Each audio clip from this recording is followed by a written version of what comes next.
हाँ जी, तो आज हमने वैसे पढ़ना है, सरफेस केमिस्ट्री का चैप्टर स्टार्ट करना है हमने। तो फिजिकल केमिस्ट्री हम स्टार्ट करेंगे। और फिजिकल केमिस्ट्री पढ़नी है अगर आपने, तो बीएस भाल की बुक मैं रिकमेंड करता हूँ। बीएस भाल की बुक आप परचेज कर लें फॉर फिजिकल केमिस्ट्री। ये बुक आपको 300-400 में अवेलेबल होती है, पायरेटेड वर्जन होता है इसका। तो ये आप परचेज कर लें, 400 या 300 या जितने की भी आए। तो इसको लें और जो जो चैप्टर करवाऊं यहाँ से आपने लाजमी उनको रीड आउट करना है। मैं आपको कॉन्सेप्ट्स दूंगा थ्योरी के लिए, और एमसीक्यूज प्रैक्टिस के लिए आपने ये बुक फॉलो करनी है। एक तो ये, क्योंकि इसमें क्या होता है कि इसके लास्ट में 40 to 50 एमसीक्यूज हैं हर चैप्टर के। तो जब आप चैप्टर सॉल्व का हल कर लेते हैं या उसको तैयार कर लेते, तो एमसीक्यूज फिर आपको मिल जाते प्रैक्टिस के लिए, तो फिर बहुत अच्छा रहता है। एमसीक्यूज मिल जाए तो आसानी रहती है कि आपको अपनी इवेल्युएशन हो जाती कि हाँ जी मैंने ये चैप्टर इतने फीसद कर लिया है। तो ये बुक बेस्ट है बेसिक अंडरस्टैंडिंग के लिए फिजिकल केमिस्ट्री की। क्योंकि आपने तो अंडरस्टैंडिंग लेनी है, और पीपीएससी या केपीएससी या एसपीएससी या एसएस सब्जेक्ट स्पेशलिस्ट के लिए तैयारी कर रहे हैं आप लोग, तो ये बुक मैं आपसे शेयर कर दूंगा पीडीएफ की फॉर्म में। लेकिन मैं रिकमेंड करता हूँ इसको हार्ड फॉर्म में ले। मेरे पास भी है ये बुक, और मेरे पास इसकी दो बुक्स हैं वैसे, एक ऑर्गेनिक की है और एक ये है। तो ज्यादा मैं प्रेफर करता हूँ कि आप लोग इसको हार्ड में लेकर खुद और पढ़ें। तो ये बुक आपने परचेज कर लेनी है एक तो। जैसे जैसे फिर जो जो हम आपको पढ़ाते जाएंगे, तो मैं रिकमेंडेशन भी आपको देते जाऊंगा क्या क्या करना है। तो ये सारी बातें चलती जाएंगे सेशन के साथ ही। अब आज का जो हमारा चैप्टर है, पहला चैप्टर हम स्टार्ट करने जा रहे हैं, वो है सरफेस केमिस्ट्री। सरफेस केमिस्ट्री की हमने बात करनी है। बहुत ही ज्यादा इम्पोर्टेंट चैप्टर है सरफेस केमिस्ट्री। अब इसकी पहले तो हम डेफिनेशन करते हैं। The study of phenomena phenomena occurring at interface. Interface के ऊपर जो फिनोमिना हो रहा होता है, या सरफेस के ऊपर जो फिनोमिना हो रहा होता है, उसकी स्टडी को सरफेस केमिस्ट्री। मिसाल के तौर पर ये एक मटेरियल है। अब इस मटेरियल की ये सरफेस है। इस मटेरियल की सरफेस के ऊपर कौन सा रिएक्शन हो रहा है, कोई केमिकल रिएक्शन हो रहा है, फिजिकल रिएक्शन हो रहा है, जो भी रिएक्शन हो रहा है, इसकी स्टडी को हम क्या कहेंगे कि जी ये सरफेस केमिस्ट्री है। इसको आप इंटरफेशियल केमिस्ट्री भी बोल देते हैं। इंटरफेशियल केमिस्ट्री भी आप इसको बोल देते हैं, याद रखें। अब इसके बाद हम स्टार्ट करते हैं। इस सरफेस केमिस्ट्री में जो मेन हमारा टॉपिक है वो है एड्सॉर्प्शन। एड्सॉर्प्शन क्या होती है, बहुत ही कॉमन है, ये आप लोग इस टर्मिनोलॉजी से वाकिफ हैं। बेसिकली अटैचमेंट होती है मॉलिक्यूल्स की। Attachment of gas or liquid, gas या लिक्विड मॉलिक्यूल्स की सॉलिड सरफेस के ऊपर, सॉलिड सरफेस के ऊपर अटैचमेंट को एड्सॉर्प्शन कहते हैं। मिसाल के तौर पर आपके पास डिफरेंट टाइप्स के मॉलिक्यूल्स हैं।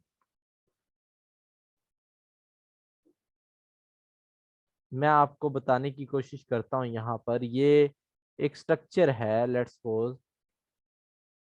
अब देखें जी, अगर मैं इस मॉलिक्यूल को स्टडी करूं, ये ब्लैक जिसको मैंने डोनेट किया है इस ब्लैक से, तो यहाँ पर इसके लेफ्ट में, ठीक है जी, और इसके राइट में, इसके टॉप पे और इसके बॉटम में जो फोर्सेस लग रही हैं वो इक्वल हैं जी। तमाम की तमाम फोर्सेस जो हैं वो क्या है, इक्वल हैं। ठीक हो गया। शहरी शहरी अपनी वीडियो ऑफ करें जरा। देखिए कितनी ज्यादा डिस्टरबेंस होती है, आप लोग एक तो अपनी वीडियो चला लेते हैं। सहरिश अपनी वीडियो ऑफ करेंगी आप?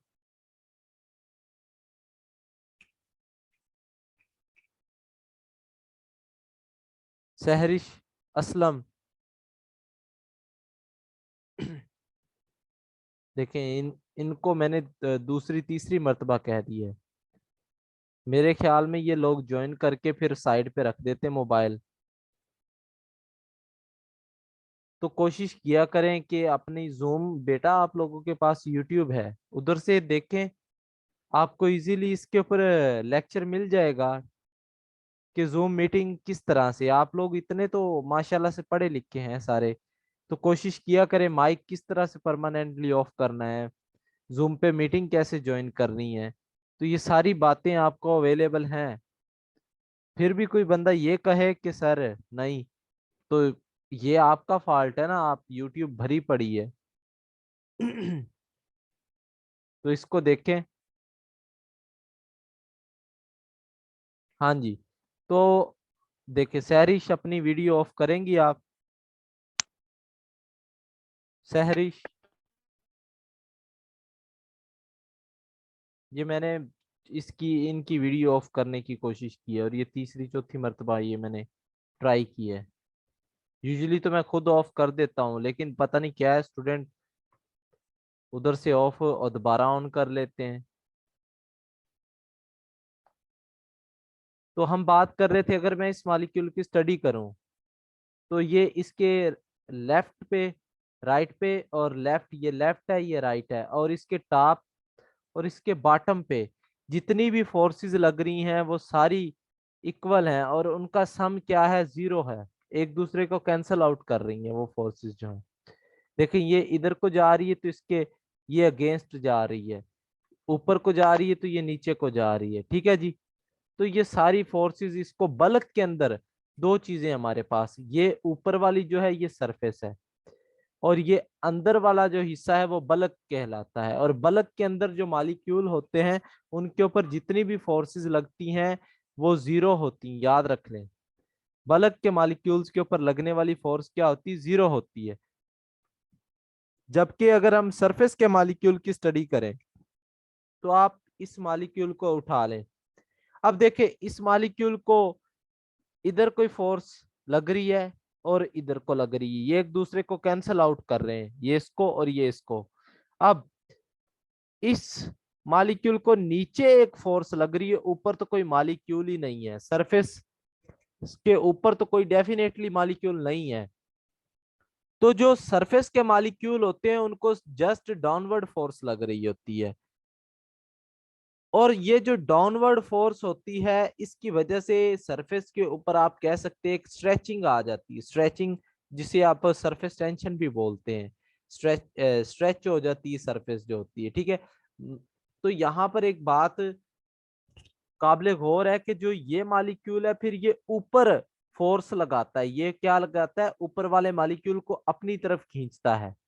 जो भी ऊपर आए गई चीज ये उसको अपनी तरफ खींचेगा, और ये जिस फोर्स से खींचता है उसको रेजिडियल फोर्स बोलते हैं। उसको क्या बोलते हैं, रेजिडियल फोर्स।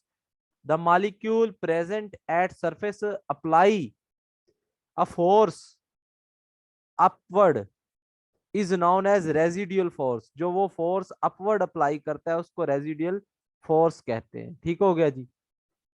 तो ये आपने नोट करना है।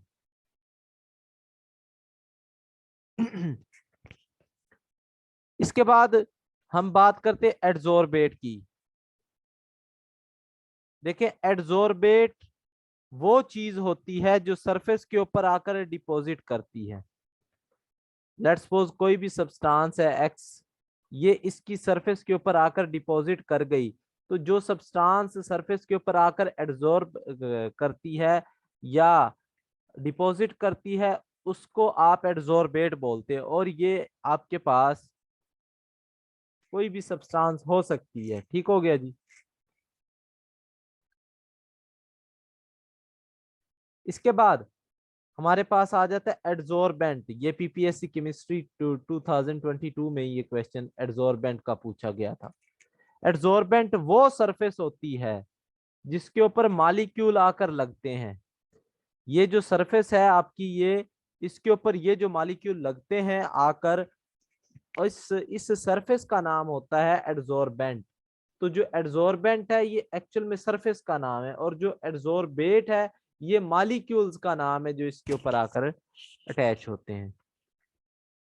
इसके बाद एड्सॉर्प्शन की एग्जांपल देख लेते हैं हम। एड्सॉर्प्शन की एग्जांपल्स देख लेते हैं जी। देखें, adsorption by charcoal. Charcoal basically, ये मैं आगे आपको बताता हूँ कि क्या होता है चारकोल, आपको समझ आ जाएगी। इसकी भी कार्बन की एक टाइप है चारकोल जो है। हाँ जी, अब मिसाल दूं अगर आपको कि SO2 गैस है, Cl2 गैस है और NH3 गैस है, ये तीन गैसेस हैं।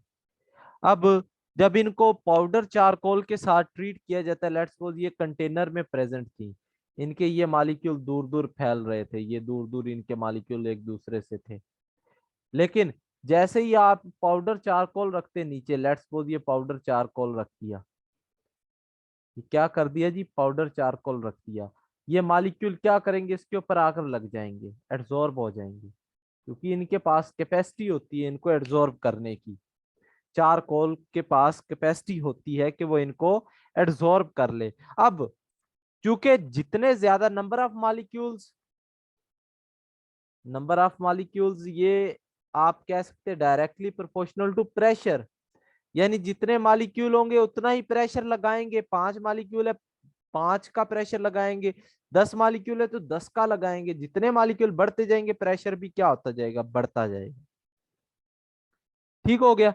इसके बाद अगर मैं आपसे बात करूं कि प्रेशर बढ़ता जाएगा, अब मॉलिक्यूल इधर कम हो जाएंगे, इधर वाले मॉलिक्यूल कम हो गए क्योंकि ये इसकी सरफेस के ऊपर आकर एड्सॉर्ब कर गए, तो प्रेशर क्या हो जाएगा फिर इन मॉलिक्यूल का, डिक्रीज कर जाएगा।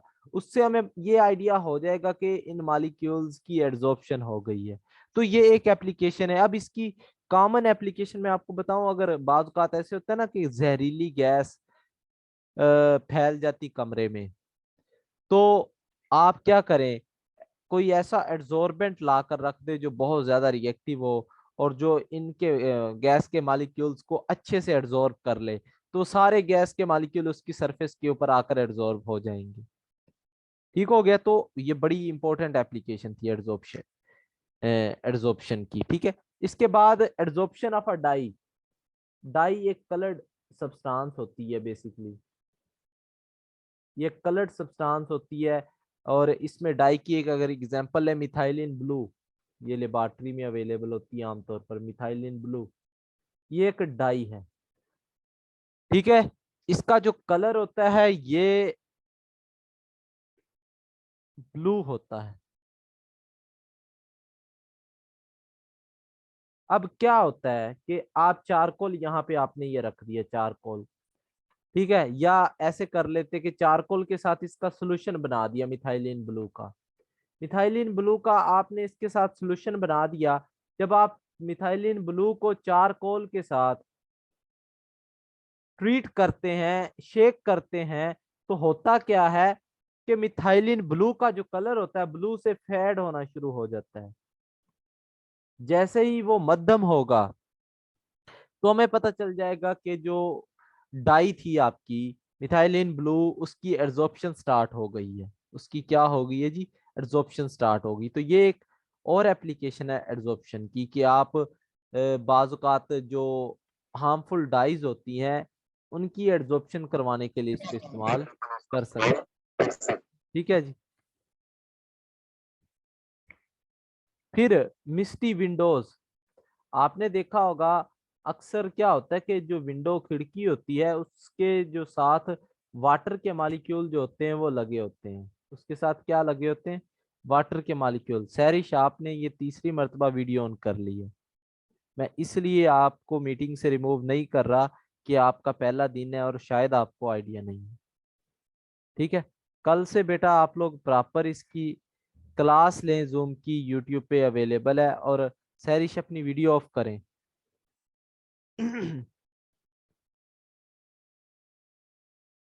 ठीक है जी, ये विंडो है, इसके साथ ये मॉलिक्यूल आकर लग जाते हैं।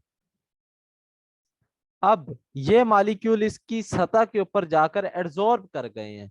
आपने देखा होगा कि वो विंडो के ऊपर ना पानी की कतरे लग जाते हैं, तो ये मिस्टी विंडो की एग्जांपल है। एड्सॉर्प्शन हो जाती है यहाँ पे। अब एड्सॉर्प्शन होती क्यों है? आपने एक बात नोट की कि सरफेस के ऊपर मॉलिक्यूल प्रेजेंट थे, सरफेस के ऊपर जो मॉलिक्यूल अवेलेबल थे उनको डाउनवर्ड फोर्स लगती है। अब उसकी वजह से सरफेस जो थी स्ट्रेच्ड हो जाती है, स्ट्रेच, खिंचाव आ जाता है सरफेस में। ठीक हो गया। अब ये जो सरफेस के ऊपर क्या होता है, अनबैलेंस फोर्सेस होती हैं, अनबैलेंस्ड फोर्सेस। क्योंकि देखें, आपने देखा बल्क मॉलिक्यूल को चारों तरफ से फोर्स लग रही थी, जबकि जो सरफेस के ऊपर जो मॉलिक्यूल थे उनको सिर्फ डाउनवर्ड फोर्स लग रही थी। तो आप यहां से आइडिया लगा सकते हैं कि सरफेस के ऊपर अनबैलेंस्ड फोर्सेस होती हैं। अब आपसे कोई पूछता है कि सर एड्सॉर्प्शन कैसे होती है, तो आप बता सकेंगे कि जी एड्सॉर्प्शन जो होती है वो अनबैलेंस्ड फोर्सेस की वजह से होती है। सरफेस के ऊपर जो मॉलिक्यूल प्रेजेंट होते हैं, सरफेस के ऊपर जो आपके पास मॉलिक्यूल प्रेजेंट होते हैं वो अनबैलेंस्ड फोर्स रखते हैं, जिसकी वजह से वो ऊपर वाले जो मॉलिक्यूल होते हैं उनको खींच लेते हैं। फजीला अपना माइक ऑफ करें। आप लोग बेटा ना मीटिंग मेरे साथ, जब भी आपने मीटिंग अटेंड करनी है तो बी अटेंटिव। मैं बड़ा रूल्स एंड रेगुलेशन का पाबंद हूँ, ये बात याद रख लें। ठीक है, अपनी लाइफ में भी अप्लाई करता हूँ, और मैं अल्हम्दुलिल्लाह, आपको 3 साल हो गए मुझे देखते, मैंने कभी टाइम की मतलब वो नहीं किया कि आपको कह रहा हूँ कि बेटा आज कोई अरसे बाद अगर मुझे कोई काम जरूरी हो तो मैं कह देता हूँ बेटा मीटिंग आज लेट होगी, वरना मैं जो टाइम होता है उसी के ऊपर लिंक शेयर करता हूँ और उसी पे क्लास लेता हूँ, और सारे जो रूल्स आपसे शेयर करता हूँ उनको खुद भी फॉलो करता हूँ। तो आप लोग भी थोड़ा सा अटेंटिव हुआ करें। ठीक है, डिस्टरबेंस इज नॉट अलाउड, क्योंकि बाकी लोगों का टाइम और हमारा टाइम दोनों का वेस्ट हो जाएगा। हमने बहुत सी चीजें पढ़नी है जो रह जाएंगी फिर। अब बात करते चारकोल क्या होता है और एक्टिवेटेड चारकोल क्या होता है। ये कॉन्सेप्ट समझ लीजिएगा, पूरी जिंदगी में आपके काम आएगा। आपने नैनो केमिस्ट्री पढ़नी है, कोई भी चीज आपने पढ़नी है तो वहां पे ये आपके काम आएगा। आप करेक्टरिस्टिक्स यहाँ पे लिखते हैं।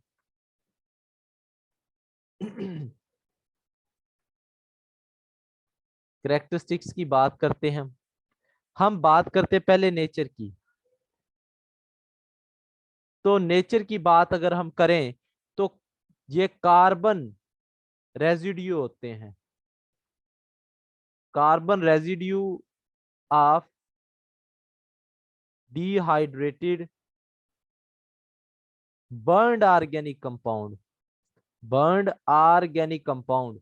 जो चारकोल आपको मिलता है वो कार्बन होता है एक्चुअल में, लेकिन ऑर्गेनिक कंपाउंड को अगर आप बर्न करते हैं तो उनमें जो रेजिड्यू बचता है डिहाइड्रेटेड फॉर्म में वाटर निकल जाता है, उसको आप कार्बन ब्लैक बोलते हैं। क्या बोलते हैं, सॉरी, चारकोल बोलते हैं।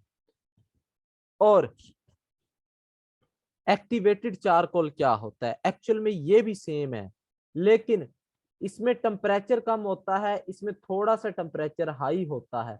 ये हाई टेम्परेचर पर मिलता है, ये लो टेम्परेचर पर मिलता है। ठीक हो गया। मैंने बात मुकम्मल की है। एड्सॉर्प्शन अनबैलेंस्ड फोर्सेस की वजह से होती है, बताया तो है बेटा कि सरफेस के ऊपर अनबैलेंस्ड फोर्सेस होती हैं और वो क्या करती हैं। हाँ जी, वो बात बता रहा था बेटा, फिर आप लोगों की वजह से ही मीटिंग में डिस्टरबेंस होती है, तो फिर मैं बात बताने जा रहा होता हूँ काम की, तो वो बीच में ही रह जाती है। अभी मेरे माइंड में दोबारा से आई कि वो बात मैंने बतानी थी। तो काइंडली आप लोग थोड़ा सा ख्याल किया करें। मैं माइक का इसलिए आपके ऑफ नहीं करता क्योंकि आप लोग समझदार हैं माशाल्लाह से, वरना मैं सबके माइक ऑफ कर दूं फायदा है? आप अच्छे बच्चे हैं तो अच्छे बच्चे बन के सुना करें। देखें, ये मॉलिक्यूल ऊपर की तरफ फोर्स लगा रहे हैं, मतलब कोई भी चीज जो ऊपर से आएगी यानी ये उसको अपनी तरफ खींचेंगे ना। इनको ये नीचे की तरफ फोर्स लग रही है तो डेफिनेटली ये ऊपर वाले मॉलिक्यूल को अपनी तरफ खींचेंगे। तो एड्सॉर्प्शन इसी वजह से तो होती है, क्योंकि मॉलिक्यूल उनको खींच रहे हैं, सरफेस के मॉलिक्यूल जो चीज आ रही है उसको खींच रहे हैं, तो इस वजह से एड्सॉर्प्शन होती है। अब पोरोसिटी की बात करते हैं।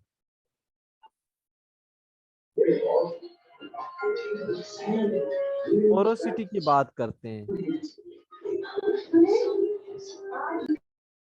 फरवा, नयाब,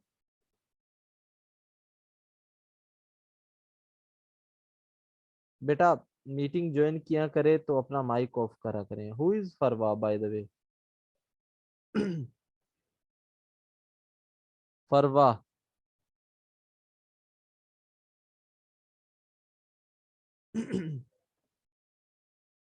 फरवा नयाब, काइंडली अपना माइक ऑन करें। फरवा,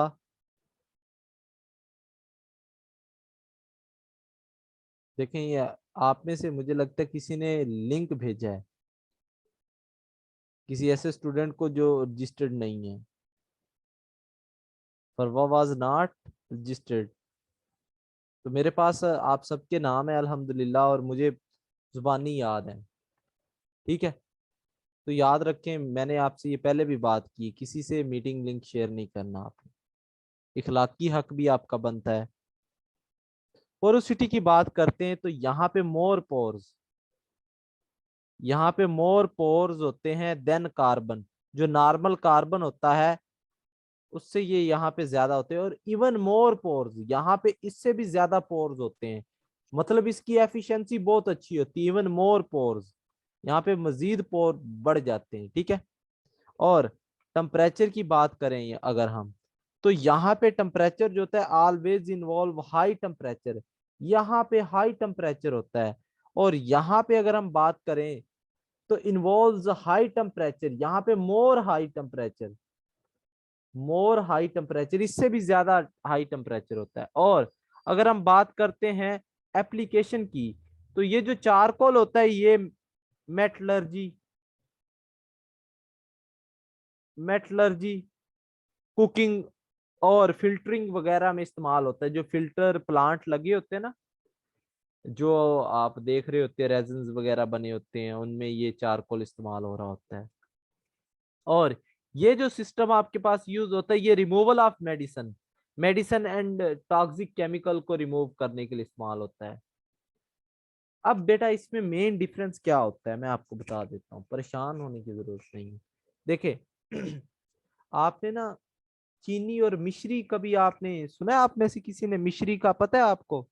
जी, मिश्री कहते हैं या मिश्री कहते हैं, वो पत्थर जी टाइप सर। होती है, उसको पीस लेते हैं और घरों में अमूमन, और उसको डिफरेंट मेडिसिनल पर्पसेस में भी यूज किया जाता है। जो हमारे तिब है ज्यादातर उसमें यूज किया जाता है। तो वो बड़े बड़े पत्थर होते हैं, उसको अगर पानी में डाल दिया जाए तो क्या वो सोलबल होते हैं? जी, पानी में डाल दिया जाए क्या वो सोलबल हो जाएगा पत्थर पूरा? हाँ जी। आराम आराम से होगा, स्लोली। नहीं होगा स्लो, होगा भी नहीं, बड़ी मुश्किल से, पत्थर है ना बहुत बड़ा, तो सोलबल नहीं होता। इट मींस के उसका सरफेस एरिया का कोई लिंक है यहाँ पे, सरफेस एरिया। अच्छा, क्या होता है बेटा मैं आपको बता देता हूँ। देखिए ये इतना बड़ा पत्थर था। अब ना रिएक्शन जहां भी होता है ना, एक बात याद रख लें, रिएक्शन जब भी होता है तो सरफेस के ऊपर ना एक्टिव साइट्स होती हैं। एक्टिव साइट पता है क्या होती है? लेट्स सपोज ये एक्टिव साइट है। अब ये वो एक्टिव साइट्स होती है जिनके ऊपर आपका मॉलिक्यूल आकर अटैच करता है। यहाँ पे लगेगा, यहाँ पे लगेगा, यहाँ पे लगेगा, मॉलिक्यूल इन एक्टिव साइट्स के ऊपर आकर लगता है। ठीक है जी, तो ये वो एक्टिव साइट्स होती हैं जहां पर मॉलिक्यूल आकर क्या होता है, लगता है। और फिर यहां से रिएक्शन स्टार्ट हो जाता है। तो ये एक सॉलिड चीज थी। अब इसको मैं तोड़ दूं तो ये छोटे छोटे टुकड़ों में तकसीम हो गया। अब देखिएगा,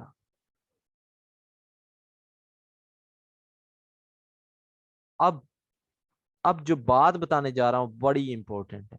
अब यहाँ पे देखिए एक्टिव साइट बढ़ गई हैं। पहले सिर्फ और सिर्फ 4 मॉलिक्यूल लग रहे थे, तोड़ने पर बीसीओ मॉलिक्यूल लग रहे हैं। बीसीओ मॉलिक्यूल लग रहे हैं, इसके ऊपर बहुत से मॉलिक्यूल लग रहे हैं। तो आप देखें, जैसे ही आपने तोड़ा बड़े क्यूब को छोटे में, जो चीनी का क्रिस्टल होता है, छोटा सा क्रिस्टल है, उसको पाउडर बना ले तो वो जल्दी सोलबल हो जाता है। क्यों होता है? Number of active site increase कर जाती हैं और नंबर ऑफ मॉलिक्यूल अटैच्ड वो बढ़ जाते हैं, तो रिएक्शन आसानी से हो जाता है।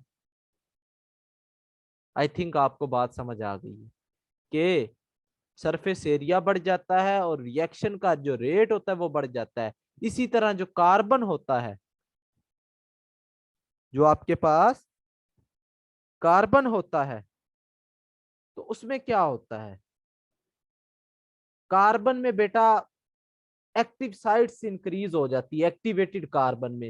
एक्टिवेटेड का मतलब होता है उसको बारीक तोड़ दो, पीस दो, इतना पीस दो कि नंबर ऑफ एक्टिव साइट बढ़ जाए। और एक कार्बन होता है सिंपल, उसमें कम होती है साइट्स।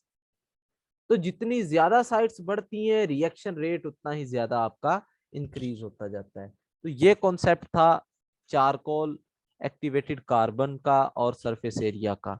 ठीक हो गया। अब आप लोग दोबारा से एक दफा मीटिंग ज्वाइन करें, फर्दर हम इसको डिस्कस करते हैं।